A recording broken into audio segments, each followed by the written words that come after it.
All right, the Cleveland Cavaliers, the land. More like the wasteland.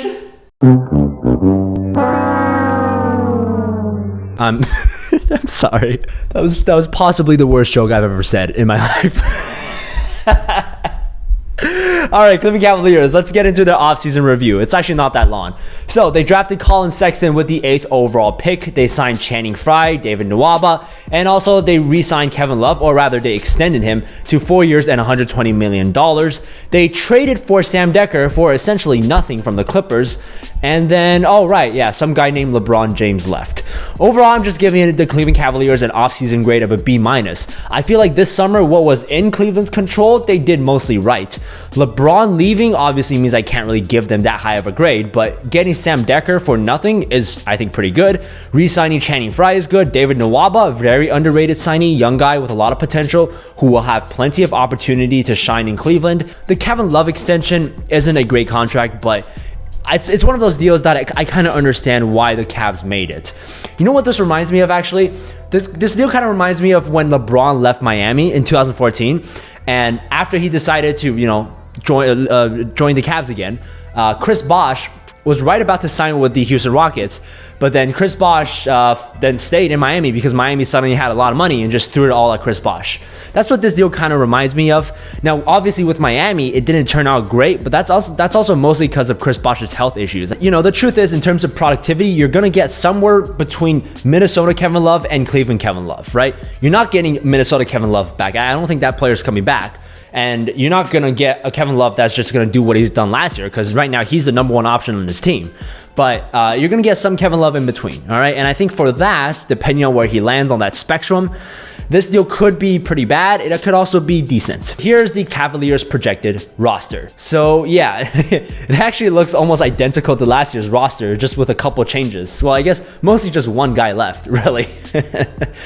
Okay, I want to spend some time talking about Collin Sexton, because I think this is probably the only reason for anyone to watch any Cavs games this year.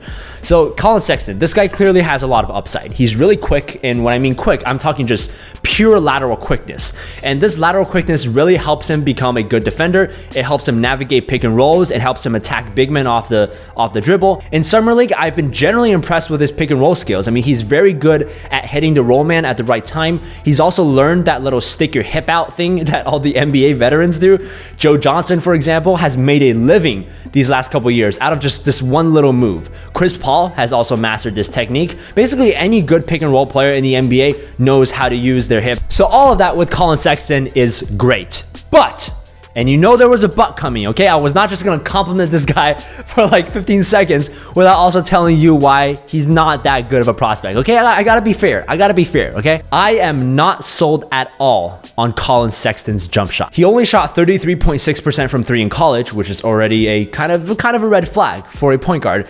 He's got a pretty bad shot form, and I don't mean bad as in ugly, even though it does look a little bit ugly, but I mean bad as in I think it really is mechanically bad. The way his arms split open when he's shooting, his back and shoulder look completely rigid during the entire motion. I think he's going to need some mechanical fixes to his shot if he ever wants to become an all-star, because to be an all-star point guard in this era, almost always, you're going to need a pretty good jump shot. Vegas projections. Vegas has the Cleveland Cavaliers at 30.5 wins. Let's be clear about this. The Cavs aren't making the playoffs, and they shouldn't want to. Their first round pick in 2019 is top 10 protected, so they're going to try to not only miss the playoffs, but stay in the lowest tier of the league. I think 30.5 is a bit too generous. I'm going under for them. Okay, that's it for the Cleveland Cavaliers 2018-2019 season preview. If you want to check out the other season previews, they will be linked down in the description in that little playlist that I made just for you guys. Subscribe to the channel if you haven't already. You guys can follow me on Instagram, by the way. I have an Instagram. I do. Yeah, that's it. Stay tuned. Peace.